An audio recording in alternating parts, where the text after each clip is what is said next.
you all to the New Hampshire Food Alliance Network Café.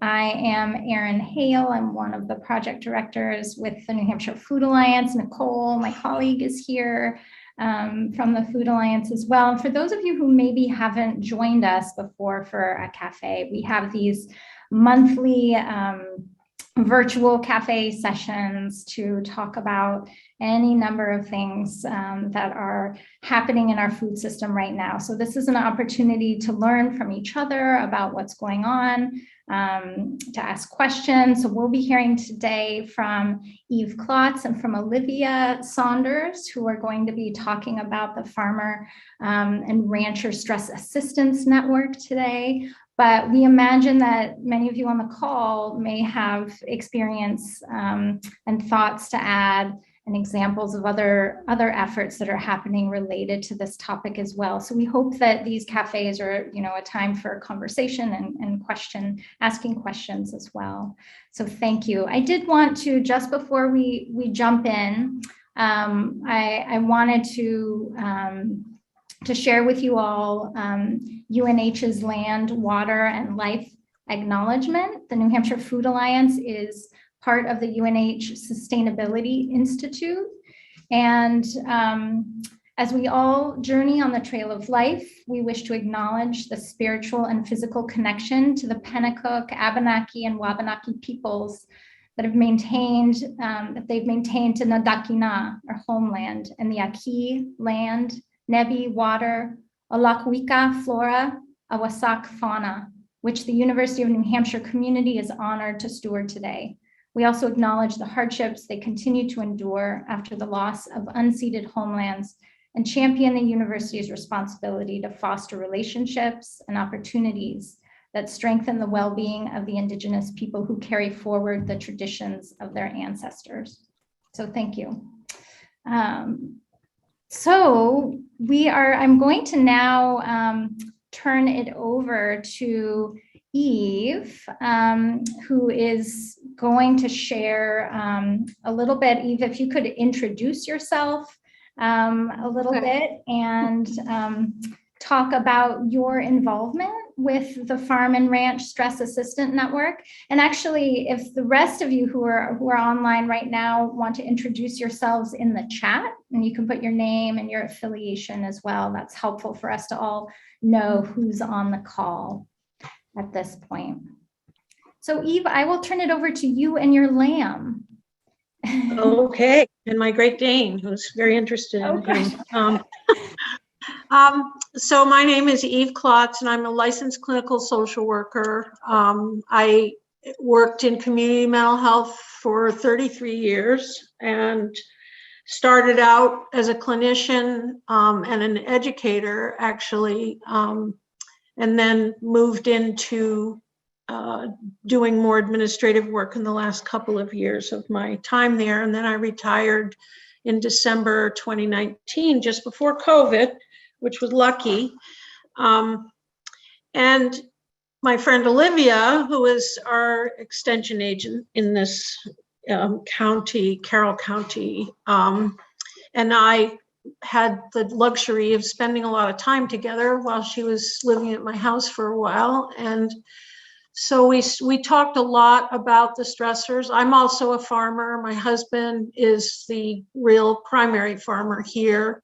We also lease our land to a CSA farmer who's very successful. Her business is Mountain Heartbeat, Joanne Dukas. And she leases our land and she runs a CSA here. So we have a lot of personal and observational experience with farming here. And Olivia and I spent many nights over sometimes tea, sometimes a martini, whatever, talking about the mental health of farmers and how their stressors are unique in a way. As a therapist, I can't single out any cohort and say, oh, they're really unique. But in reality, the uniqueness of the farmer is A, their independence, B, they're not typically a group that feels comfortable asking for help from other people. and they've kind of fly by their own seat of their own pants a lot.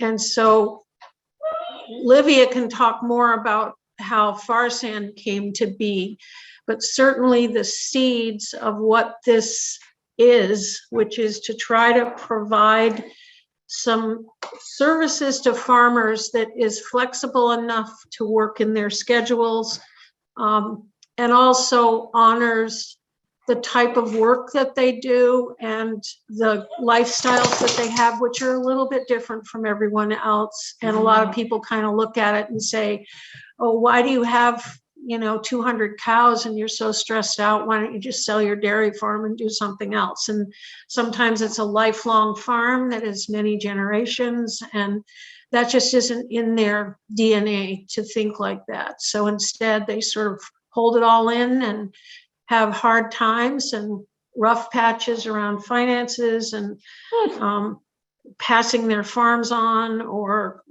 getting working staff, all the things, fixing equipment, doing all the breakdowns of carpentering, everything, and don't ask for help much. So we wanted to provide a way to get help to farmers and to try to destigmatize mental health in the farm community.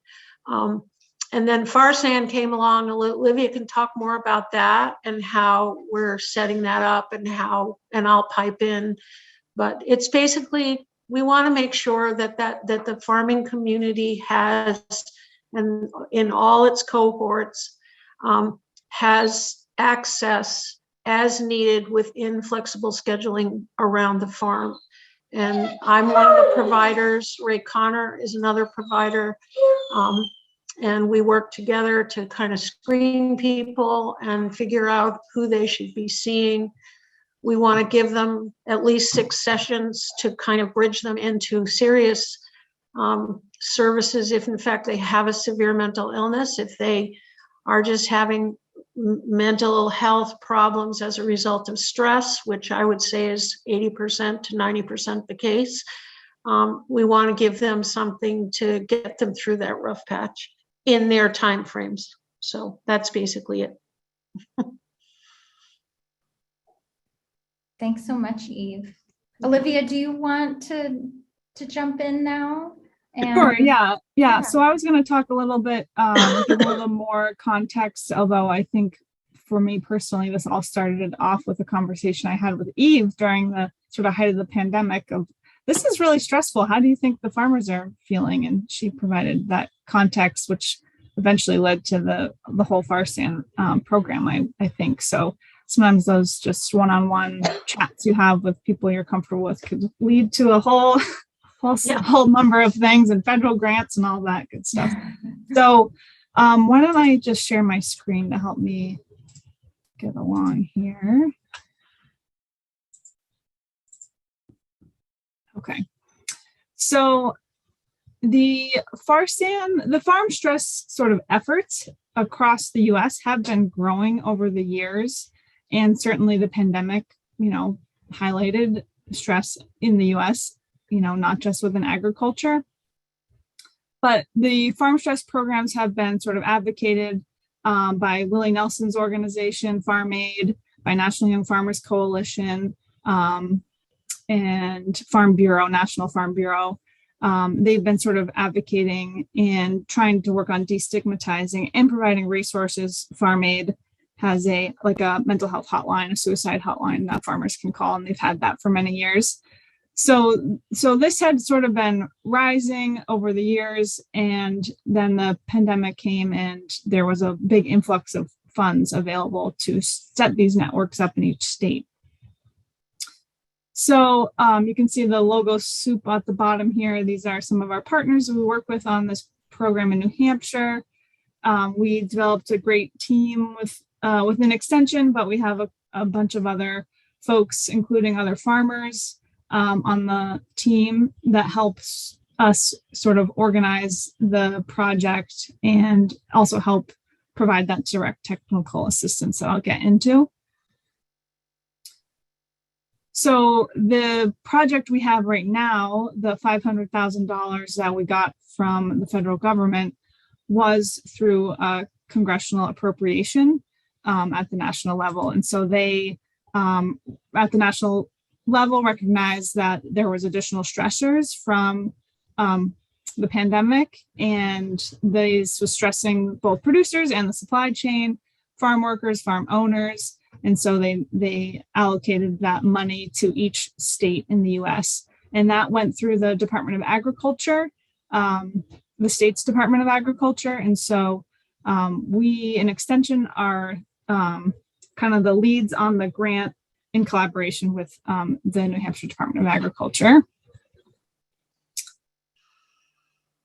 So the project as a whole is great because before that 500,000 came through, we had very limited ability to kind of offer the things that we wanted.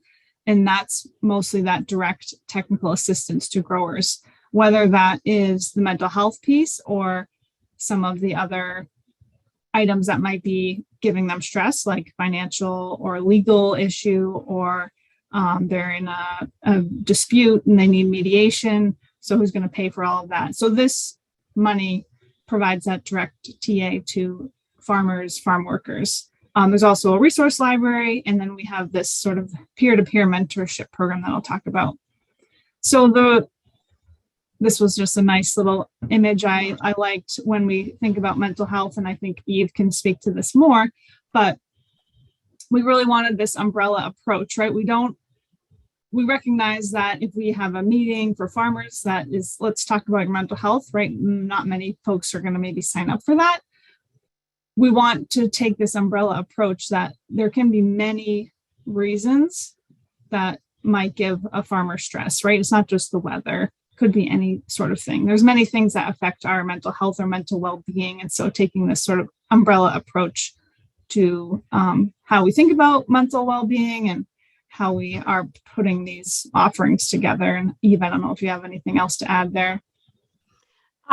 Well, one of the ways that when I actually talk about mental health itself, we are all on the spectrum of mental health, and all of the things that Olivia has listed here are things that impact our mental health over time.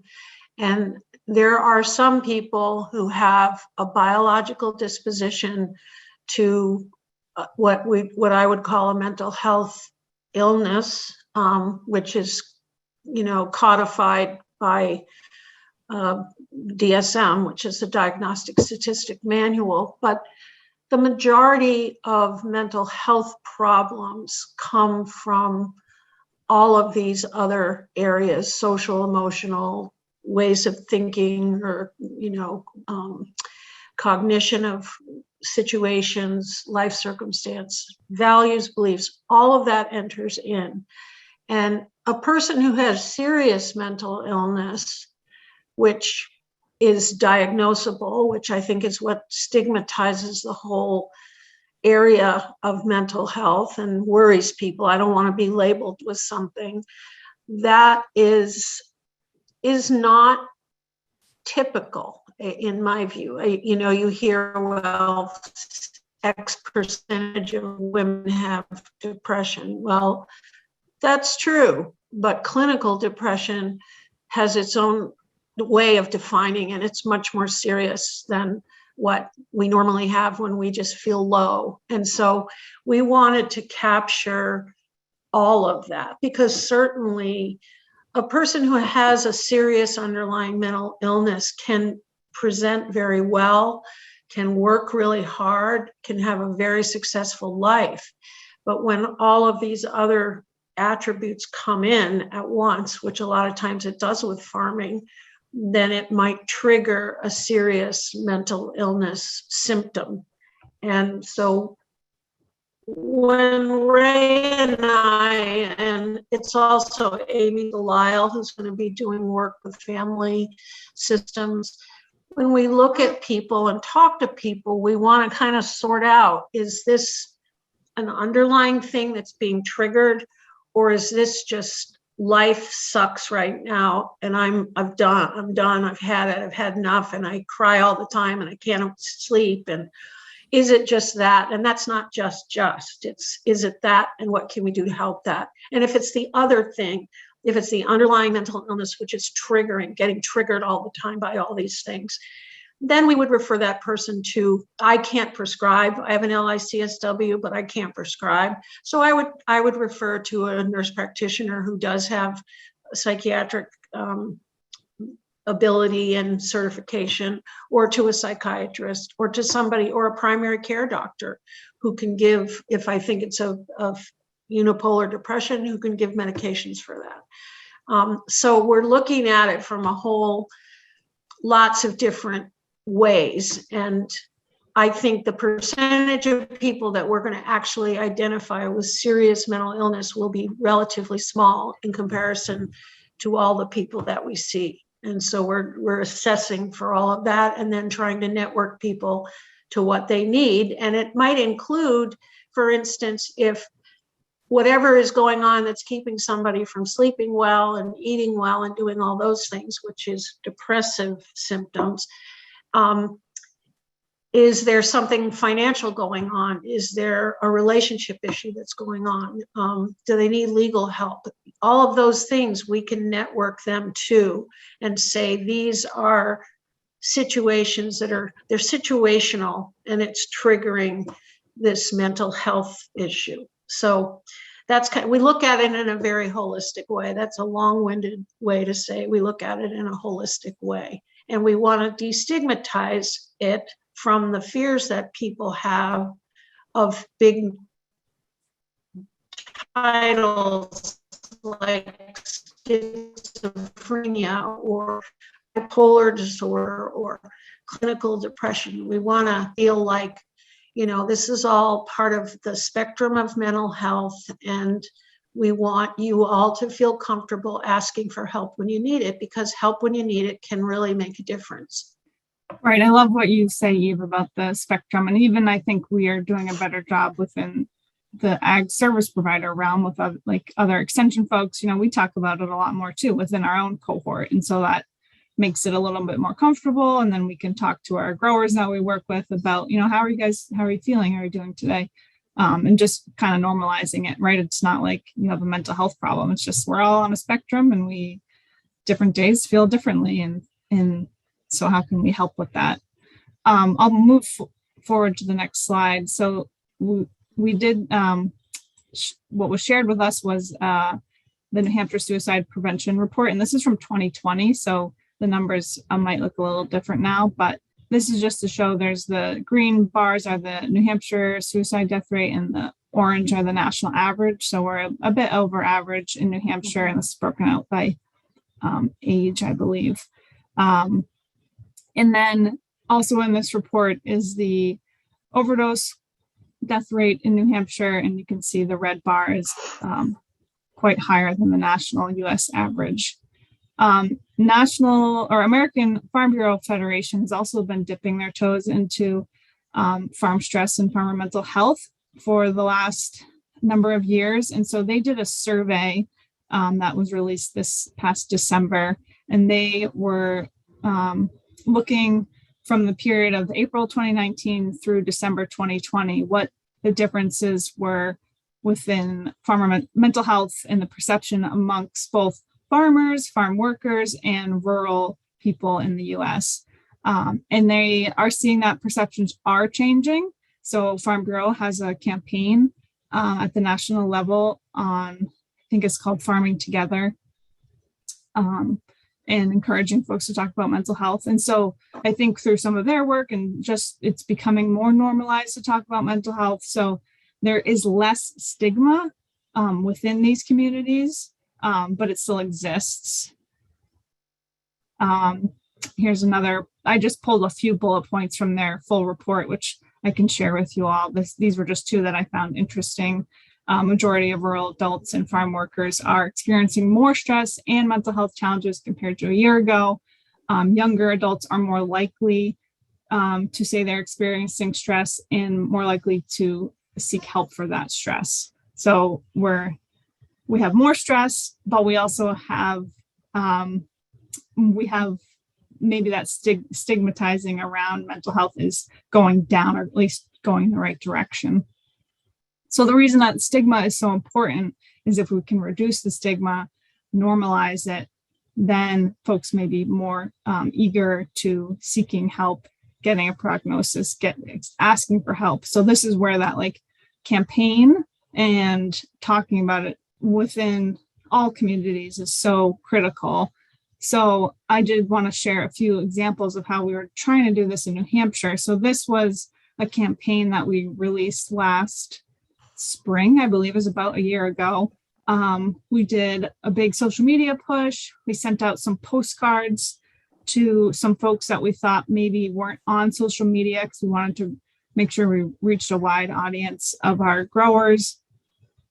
And we talked about it at a lot of meetings. So there was a meeting on peach production, and I hopped on and I was talking to these peach growers about mental health for a few minutes and sharing resources we had. So this was a campaign we put together. It was, stay connected with this one says your flock, and then farming together. And then we had a few others, stay connected with your hive, stay connected with your herd. And this was something I had talked to Eve about. She said, you can have 6 sessions with me as a mental health provider, but that network of, your social network, your community, other farmers, that's going to be so much more impactful than these, sessions with a mental health provider. And maybe you want to say something to that effect, Eve, but that was kind of the message of let's support each other as farmers. And that was, I think, important during the pandemic because we weren't able to see each other. So this whole farming together and supporting each other, checking in on each other, that was kind of the theme of the campaign that we did last spring. You want me to speak to it? Yeah, go ahead.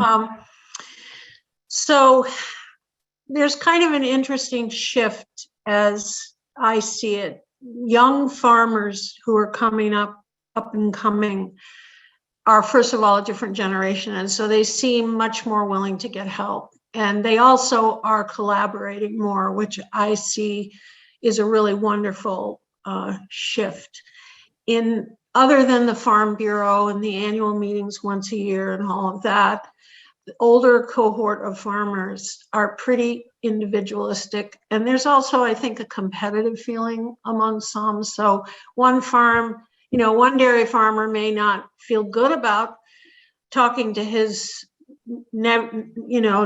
next county or next town dairy farm friend who's 60 years old and has an intergenerational farm about things aren't going well. And I think one of my hopes is that the way young people are coming into farming and cooperating and making, doing a lot of peer collaboration, it seems like that might scale up to some of the older farmers who are feeling pretty isolated, I think.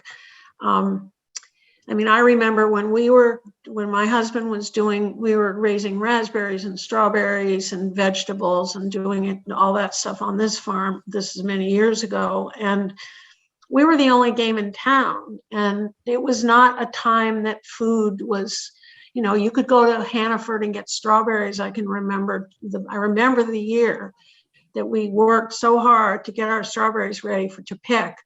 And the same week that our strawberries are ready to pick, all of a sudden Hannaford had strawberries from California or Florida or wherever. And we got hit with a hailstorm. So our pick your own operation, which was supposed to start the next day, was completely wiped out. And it was like a comeuppance of some kind. And we were very isolated. We didn't have other farmers to talk about that. And it was really devastating. And I think I really see the importance of peer collaboration in farming as a very high priority. And I'm hoping, I've got white hair and I have all the things that older people might feel more comfortable. They're a very dangerous cohort, frankly, is men aging in their middle age up into their 70s. That's a high rate of suicide in all professions. But I think in farming, that's where you're going to see it the worst. And then on the other side, you're going to see it in the LGBTQ population. there's a higher rate of suicide in people who are struggling to find their way and feel different and find acceptance and all the things we know. So to me, those two cohorts are very important. And the more work we can do to help them access peer support through the mental health system, through our mental health system. I don't think the community mental health system necessarily does that, I'm not making that as a criticism, but I think in our system through FRSAN and extension, making it clear that peer collaboration is a big deal and it really helps people. And it's not about competitive. There's not enough farmers in the world for there not to be enough work. And, maybe in dairy farming, there's some problems there, but truthfully, they can all help each other. One guy can make ice cream and somebody else can make cheese and somebody else can grow greens and somebody else can, and they talk about that and they make decisions. And I see that happening in the younger group. And I think that's really wonderful. And we need to put that out there as an impactful way that farmers can function. So that's all. I hope I said. So why don't I get into some of the specifics of the offering? So we will be relaunching another campaign to work on destigmatizing mental health. So if you guys see that in the coming year, please do share and amplify that message within your networks. So some of the direct programming we'll do we have two buckets, right? We want to work with farmers in the farming community to offer services, but also with other ag service providers, because we know they're out in the field working directly with growers. And so building up their skills in recognizing signs of stress within their communities they work with is also really important, so that they can be a resource and say, hey, there's this network I can connect you to. It seems like you're experiencing some stress and here's some offerings for you. So the offerings for our farmer community is related to mental health, but it's record keeping, how to work on financial statements, how to make financial decisions and use the data to make informed decisions instead of having it come from a place of feelings. I think sometimes with data informed decisions, it can kind of be an easier choice when you're looking at a spreadsheet than this is how I feel. And this is, sometimes that makes that choice a little bit easier. And then Eve was talking about the queer farmers. And so we have developed these two different cohorts within the FRSAN project. So we wanted to make sure that these resources were made available to all groups of farmers. And so we have identified two queer farmers that have developed this network of queer farmers. It's brand new. They're just still getting organized, but they've had a couple meetings on farm. And I believe there's another one coming up soon. If you are interested in joining that network, that's the email is there, New Hampshire Queer Farmers @gmail.com, and you can get connected on their listserv. And that's just an opportunity for other queer farmers to come together in like that social network that Eve was talking about. That's so important. And so they then inform us of any needs that are specific to their community, and we try to address those based on their input. And likewise with a BIPOC farmer coordinator, we have mostly working with new Americans. So there's some language barriers there. And so how we offer programming for that audience is a little bit different given the language. But mental health is huge with that one. And so we've had to develop some specific mental health offerings for that community that best meets their needs. So as a grower, what is available to you? If you're a farmer, farm owner, farm worker, the money we have will pay for 6 therapy site visits. There are some hotlines that we developed that you can call. They're pasted there. They're also on our website. But if you want to get connected with a mental health provider and you work in agriculture, then that's the number you call, and we'll connect you with a service provider. If you want to learn about our other offerings, there's the general FRSAN New Hampshire resource line.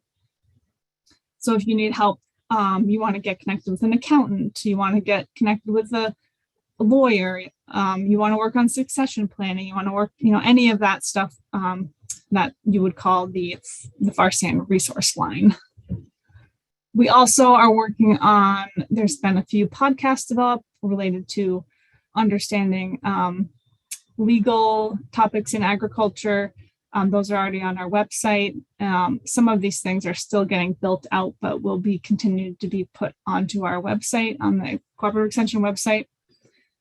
And then we also connect folks with other resources already in the work. So this list of people that many of you probably already know are working on the Agriculture Viability Alliance. And so this provides that direct technical assistance on the farm business end of things. And so you would work, these farmers would work directly with Charlene or Nancy LaRoe from Vital Communities, Andy Pressman, any one of these folks to get that direct technical assistance for their farm. The Alliance purpose is to ensure consistent and equitable access to quality, culturally competent business technical assistance. So this is a really great program. And it's available not throughout the whole state, but in the 3 northern counties, in Belknap County, Sullivan, and Cheshire County. So that's kind of another offering to work on that technical assistance. And this is kind of some of that one-on-one support that they provide.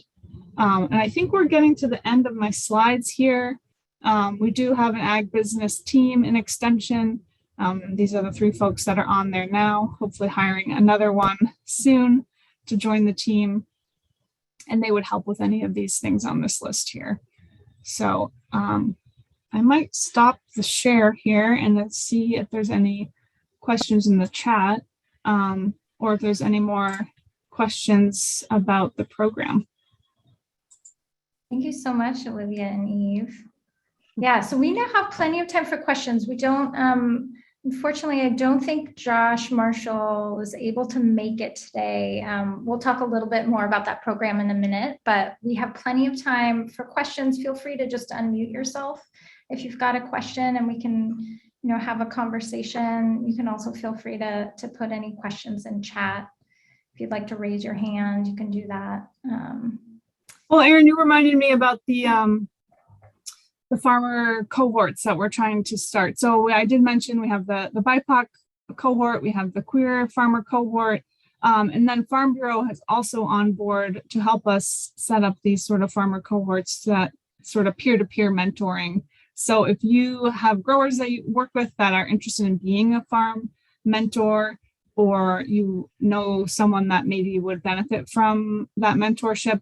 So this, to clarify, is not like how to run my farm, like when do I seed my spinach seeds. It's more like the emotional and mental health support.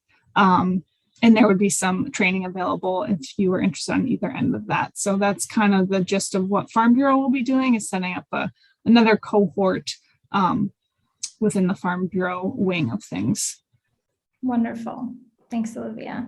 Alan, you've got your hand up. Yes, good afternoon. Thank you for this information. It's really so vital, and your clear explanation is important. A question I had a few years ago, Agrimark Cabot had sent out their letter to farmers with suicide prevention information to be timed with some very devastating news within the dairy industry. Certainly the media had made it known. It was eye-opening for the general public. How was it received either by Cabot's farmers, or in general, how might those things be received for such a cohort? Specifically, if you can answer the Agrimark Cabot example, that's helpful. But I'm just curious as I understand the broader picture. Thank you. Hey, Alan, for folks who maybe aren't familiar, can you elaborate a little bit on what that bad news was? I believe it was a devastating news about price supports. Specifically in the Northeast. They sent a letter to all their farmer members, and within that letter, here is a number to call for suicide prevention or counseling services. So that gained attention. Thanks, Ellen. Do you want to take that one, Eve, or do you want me to? Yeah, well, I'll try. Obviously, that's like the most serious, that financial stressor and news that your market is going to be impacted and your income is going to be impacted is a huge crisis. And I think the crisis in that cohort is, as I said before, it's among intergenerational farmers who are in their middle to late age, for second to third trimester, I call it, developmentally. And it's a horrific thing. It's, they're right up faced with, am I going to be able to continue something that's gone on for many generations? And how am I going to move forward? And as a therapist, I don't have an answer for that. What I would do is try to help I would validate the farmers if I were working with them, or one or two or five. I think I would encourage peer support, because out of those crises come other ideas, like we could do this or we could do that, and maybe the local food movement is helpful in those things. And I don't want to be trite about it, but I think those kinds of really horrific situations that farmers face are, the individual needs to be worked with and validated and supported to search for ways within their cohort to meet that crisis. And whether it's lobbying or any of the things, I mean, as a therapist, I'm not a problem solver, but I'm certainly somebody who is going to embrace that, crisis with that person and say, let's think about, what do you imagine you could do? I mean, what's the worst case scenario? Do you have to sell your farm? Do you have to destroy all your cattle? I mean, what is the worst case scenario? And let's start there and work back. And that would be, as a therapist, that would be how I would respond. But I do think the power of the peer group in that situation is where we need to step up and encourage. Great, thank you. I appreciate that overview. I'll chime in too that, what happened with the dairy community and losing that contract is of course devastating, and they're sort of unique in their circumstance where all of their product goes to one buyer. And so that leaves them really vulnerable if that one buyer decides to go a different route. Where when the pandemic happened, we had a lot of growers who sold to restaurants. And it was a very similar situation where the restaurants were done. They maybe the restaurant closed, or they're not buying any local food. Their restaurants closed, and so a very similar circumstance. So I would say this didn't just happen to the dairy community, but anyone that was doing wholesale, and they're still trying to get their feet under them with their markets, even this year, where the restaurants are now maybe open again, but there's some hesitancy to. So I think a lot of moving forward, we always talk about resiliency in agriculture, but resiliency of markets and where you're selling your product to is also really important. And with the dairy community, that's just not available to them because of how that system is set up. But I think that's another thing to keep in mind is the resiliency of your market channels, and who knows what the next problem will be. I think we saw a waning of CSA growth in the past years, and then that skyrocketed. So that whole turbulent market, I think, is another thing that can cause a lot of stress. I want to say, somebody asked a question, what is the brainchild for the mental health for farmers concept? And I guess I want to give a shout out to Olivia, because it was something that Olivia, in her work as an extension agent, was seeing a lot. And she asked me, she talked to me as I was her friend, and she knew that I have opinions and expertise in mental health. And so she asked me about it. And so that's where those conversations started. But it was her noticing it in her job and working with farmers in all the areas she works. So I want to give a shout out to you, Olivia, for being it's your brainchild. You used me as a consultant and others, but it's your brainchild. Is that answer? That's very nice of you, Eve. But I also, I think that was in response to what I was seeing. But I think even before that, there was, like I said, this national move within Willie Nelson's organization, Farm Aid, the suicide prevention work they do. I mean, the numbers within agriculture and even like within rural America, the suicide numbers are not good. And so, it's a real concern. And sometimes I don't even really like framing it around suicide, because there's so much mental health work that goes like before that. You don't need to be suicidal to need mental health support and to be talking about this. Like that's like the very end of the line. And most of, like you've said, most of the growers we work with are probably just having some situational thing that needs to be worked through. And so, yeah, I think there's a lot of answer about the question that the previous speaker asked about the Agrimark situation. Suicide sometimes happens to people when they're up against something like that. It's not necessarily that they have an underlying mental illness. It's that they come to a point in their lives which looks hopeless, and they have despair, and they don't have they feel as though there's nowhere else to go. And it can happen suddenly. And, you get a letter like that and you realize, holy camole, this is terrible. My farm is done. I can't live anymore. And that's not because the person necessarily has an underlying mental illness. It's because they feel hopeless. And that is human. It's not, you have clinical depression, or you have this or that. Sometimes it's like this, those decisions are made. So I love when we get a little lamb squeeze in there. You brought it to New Hampshire.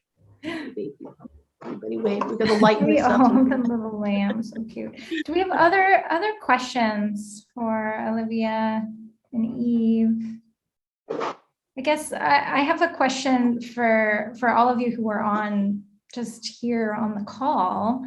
Do any of you want to share just what you're seeing in your work in terms of stresses amongst the producers or farm workers or farm communities that you're working with? Any sort of the reasons why you're here, I guess, today to learn more about all of this? If anybody'd like to share. Heather, do you want to pop in? Yeah, can you hear me okay? Sorry, we can't see you. There you are. One thing I just wanted to point out that I'm seeing in my working with my clientele, sometimes it's not the farmer who has the stress or the mental health problem. I have a client that I'm working with now who has mental health problems in other family members and in neighbors, and that's causing stress on him and distracting him from his work. And so I think we just have to kind of take a broad brush when we look at, or just broaden our definition of stresses, and be more alert, I guess, to the things they say that sort of clue you in that they want to talk more about something maybe you weren't anticipating, which is a little bit hard to do. And I noticed Olivia said something about there's going to be professional development for ag service providers. And I'm like, yes, please, Olivia, that'd be great. So for those who don't know you, Heather, you are an extension agent as well. Oh, yes. Sorry. Yeah, no, that's okay. Right. That's where you're coming from. So you're working with farmers, providing technical assistance, but also hearing about these other issues that they're dealing with too. Yeah. And I feel like it oftentimes comes up in, it just kind of comes out of left field when you're not looking for it. You're not paying attention for it. I'm a vegetable specialist, not always prepared for it. So. Yeah. One of the things that we've talked about, and maybe Liv can say more about where we are with this, but this is kind of the start of when she says training. One of the basic trainings that we're talking about is mental health first aid, which is for just anybody. And it's how to notice, not only in yourself, but in your friends, in your family, whatever, some signs that a person is reacting to their stress with mental health issues, and how to respond to that, and what you can do to help. I mean, you're not a therapist, you're not an expert, but if you have some basic common sense knowledge about how to respond to somebody in a situation like that, and how to point them to the help that they need. That's one of the main trainings that we want to do. And then there's some peer work that we want to do. There's mental health first aid, there's peer counseling. We don't want to make extension agent into therapists or feel the burden of, I have to fix all this. Yeah. So we're also offering that support to all of you, because we recognize you're facing a lot of people with a lot of stressors and worried, and so that's part of the training, right, Liv? Yeah, I love that term, mental health first aid. I think that's such a great, I hadn't heard that before. And I love, that's something that we should all be familiar with and have some basic competency in. And so, yeah, thank you. I'm looking forward to learning more. We do have a question from Joanne. Joanne, did you want to pop in, or just looks like you have a question about financial? Sure. Yeah, I mean, I was just on a webinar out of Columbia on food systems, talking about the global food crisis and the price of grain, and a lot of the inputs for the farm really going up. And so do we see any movement at the state level for, some sort of funds to help farmers get over when there's these real shocks on prices? Because it just seems like we know farmers have not had a real raise in pay for many. So is there any state level support out of Department of Ag or whatever state entities we have during these financial crisis times? I'd be crazy not to go crazy if I was a farmer, in other words. I mean, it's just so stressful.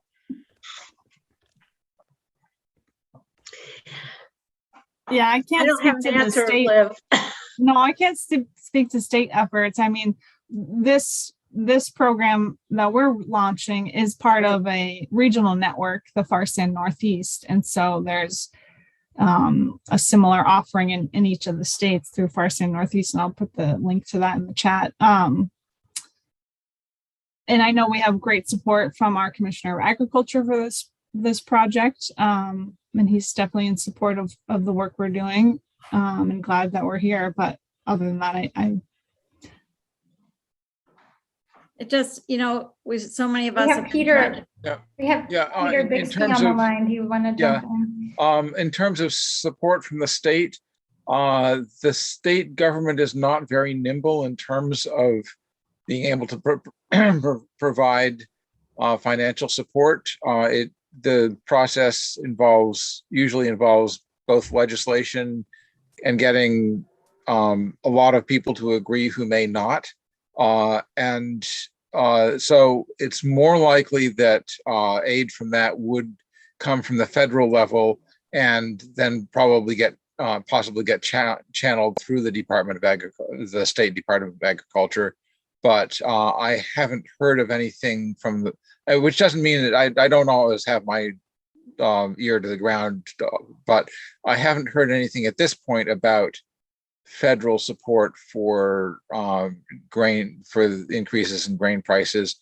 That's something that the USDA may be looking at, or that the president may be requesting the USDA to look at. But I don't know of anything at this point, and it wouldn't be coming. The money source wouldn't be the state level, although it might get channeled through the State Department of Agriculture. Thanks a lot, Peter. Thanks, Peter. Any other questions for our guests here today? Maybe I'll throw it back to you and Olivia, to Eve, you and Olivia. Are there things that you would like those of us who are here today to be thinking about? How can we support this program and the work that you're doing moving forward? I noticed that somebody asked on the chat if the slides that Liv put together and the resource information and also the video of this is available for people. And Yes. I think the answer is yes. Yes, it will be. We can make that available. I know when we were on earlier, Erin, I was saying, we need folks to help do this technical assistance work. And so if you are interested or you have the skills in working one-on-one with growers in these topic areas, we do have a number of consultants that are already part of the project, but we're welcome to onboard more to get enrolled in the offerings. So if that's, if you know other folks that work in any of those areas, we're happy to onboard them to the grant. That's great. And is this something that's likely to continue beyond this coming year, Olivia? Will you guys need to seek further grant support to continue these offerings? Yeah, this it kind of depends on how Congress wants to allocate money and if they put this into the Farm Bill. So this was the one-time 500,000, and so once once the money is used up, it's used up. We do have a 1-year extension, so it'll go. We have still a whole another year of a year and a half, I think, actually, on the project. So if you know any growers that want any of this technical service, get them signed up as soon as they can, because it is a sort of first come, first serve, unfortunately, unless Congress allocates more money to it.